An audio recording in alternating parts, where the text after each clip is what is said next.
Do you feel like you're barely keeping your head above water? That no matter how hard you try, meaningful progress remains out of reach?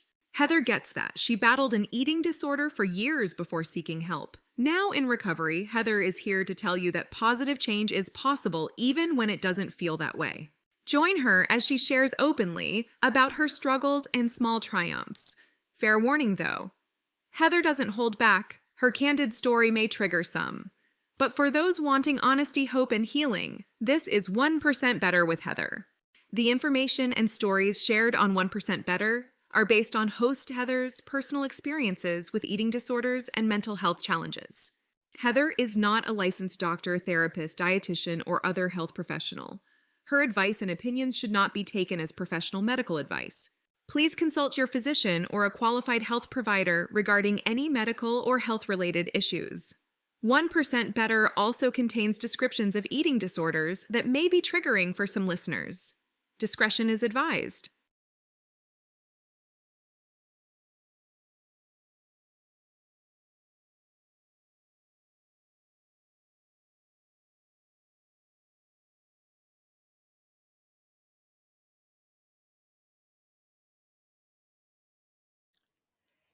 Hey there, my little gaffers, and welcome to 1% Better with Heather. Today's episode is Hospital Part 3. Again, I had to make notes because my brain still has blocked out a lot of stuff, so it takes me a couple days to piece puzzle pieces together, so please bear with me here. So I'm still in the ER, but now I got moved to my own room, which was like a glass room, like the windows were glass, the door was glass, but it shut and I was by myself. So thank God, because if you've ever been in the ER with a bunch of crazy people, no thank you. Leave me alone. So they put me in this room. I got my blanket, my pillows. I have a friend constantly coming. She's bringing me iced coffees, like my favorite drink ever from Starbucks. And she brought me some coloring books and some crosswords. I have my iPad so I can watch movies. I'm in my own little world. It's not that bad, actually. I have this tube up me. No feed bag, though. They can't find the feed bag, so to speak. Like, I don't know why it's so hard to find, but they can't find it. And I'm right across from the nurse's station. And my nurse assigned to me does not fuck around. Let me tell you. She was like, mm. And I was like, all right, I know my role here. Heather, shut up. So, but I do what I do best. I start talking and I'm like, how are you today? Blah. And I'm always nice. Like, I'm beyond nice. I am the perfect patient. And I'm asking about her day, and I hope she's having a good day, and I hope everything's going all right. So the great thing about my room is I don't have to worry about my stuff because my door shuts, and I can walk outside, have my cigarette, go grab my coffee. I'm just like the spokesperson for Cervimoral Hospital at this point. And I'm like talking to people, making friends, right? Because I'm like, if I'm going to be here, I'm going to at least like have some fun. However, I have been assigned a bodyguard, as I call them. Someone is watching me 24/7. I'm not allowed to go to the bathroom by myself. I'm not allowed to have a shower by myself. I'm not allowed to go outside by myself. They are with me constantly. And I'm like, yay, this sounds fun. I guess they thought I was going to like run. So my doctor told me, listen, someone's going to be with you. And I'm like, whatever, just go along to get along. I'm not here to make anyone's day shit, right? Like, I just want to go outside, have my smoke, come back, go to bed. So for the most part, most of my bodyguards were really, really nice. I did get a few who thought that they were in charge of me, and that did not go well for them. I will say that. I am petty. I am Tom freaking petty, because you don't know how it feels to be me. No, I'm not down for this, right? Leave me alone. I said I was staying. I'm staying. You're not my mom. Back off. So like I say, for the most part, it wasn't too bad. My nurse then comes in with half a sandwich, and it was chicken salad. And she's like, the cafeteria sent this to you. I was like, oh, all right, good. I'm freaking starving to death here. Right. And she's like, this is weird. No one gets food at this time in their like check-in for eating disorder recovery. Why are you so special? And I was like, well, I didn't phone them, right? Like, you think I got friends in the cafeteria? I didn't make friends later, but not then. And she was like, well, you must be something different. And I was like, oh, okay. And right from then out, she was like my BFF. She was beside me, advocating for me, fighting for me. The great thing is about nurses, my husband's mom was an RN, and she actually taught at a university, the nursing course. So he has a really good way of understanding nurses. So he kind of like speaks nurse, if that makes sense. And he's like, do not be mean to this woman. She is the head nurse. She will make your life a living hell. And I was like, oh, okay. So that really came in handy, let me tell you. But while I'm in this room, still no feedback. I'm getting pricked and prod every 5 seconds. They're taking my blood sugar every 2 hours. I'm hooked up to everything, like everything. They were putting adapters on me. I was hooked up to everything. And getting ECGs constantly, all the above. I'm like living in my own little world. Woohoo. And I'm kind of like, ignorance is bliss right about now. Right. And I have my friends now sneaking me in food because I'm starving to death. And I'm like, oh, I don't care. I need to eat. So they're bringing me like trail mix and like bars and raisins, prunes, because I couldn't go to the bathroom. I'm like, I need some prunes, man. Like, this is getting out of control. And so I'm pretty sure that did not help me while I was getting my sugars tested all the time because my sugar levels were spiking and they couldn't figure out why. Meanwhile, I'm like hoarding food in there and stuffing my face because I'm so freaking hungry. Oh my gosh. And then finally, the feedback shows up.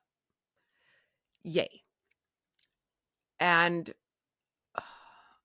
they hooked me up to the machine that, you put the tube through and it releases the food into your stomach on a timer, right? So only so much can come out for so long, right?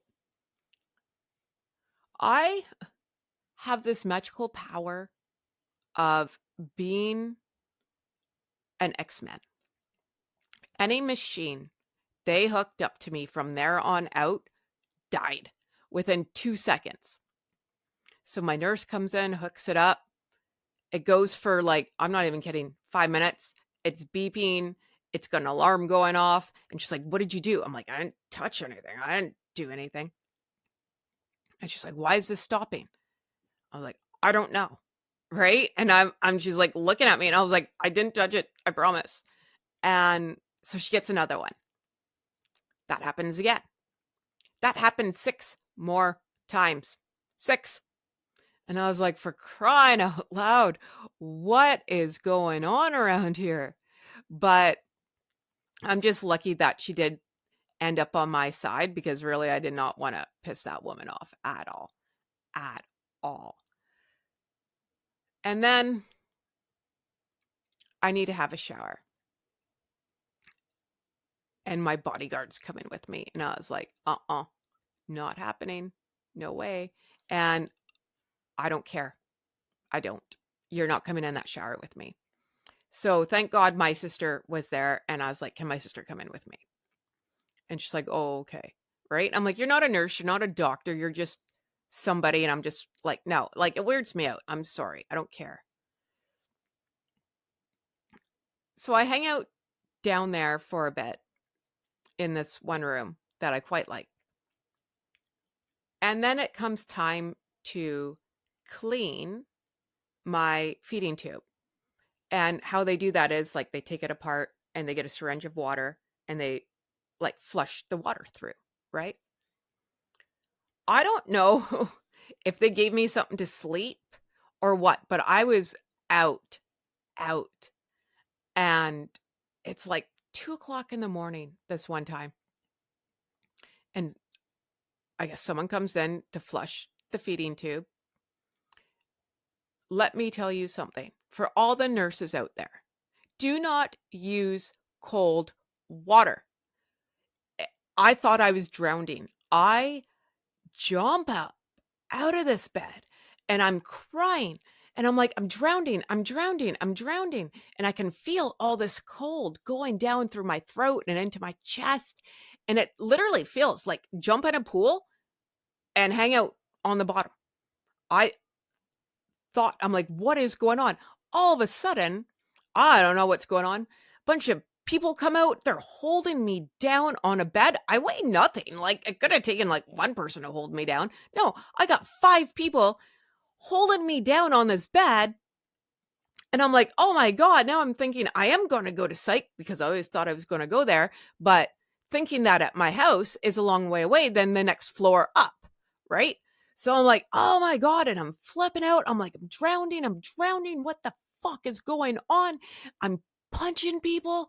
Oh yeah. No, it was a mess. And I was like, what are you doing? My head nurse comes in, who likes me at this moment. She's like, what are you doing? You don't use cold water. You use lukewarm. No wonder this poor girl thinks that she's like drowning.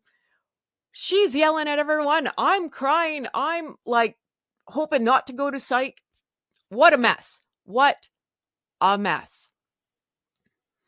And then the next day, I remember like the one bodyguard talking to the other bodyguard going, "Oh yeah, no, she's not compatible. She was fighting people last night." I'm like, "I'm fighting people because you try to kill me." Bunch of morons. So that's going on. And of course, I'm in Cervimoral Hospital, so all the fun's going on down there. If you've ever been there, it's a shit show.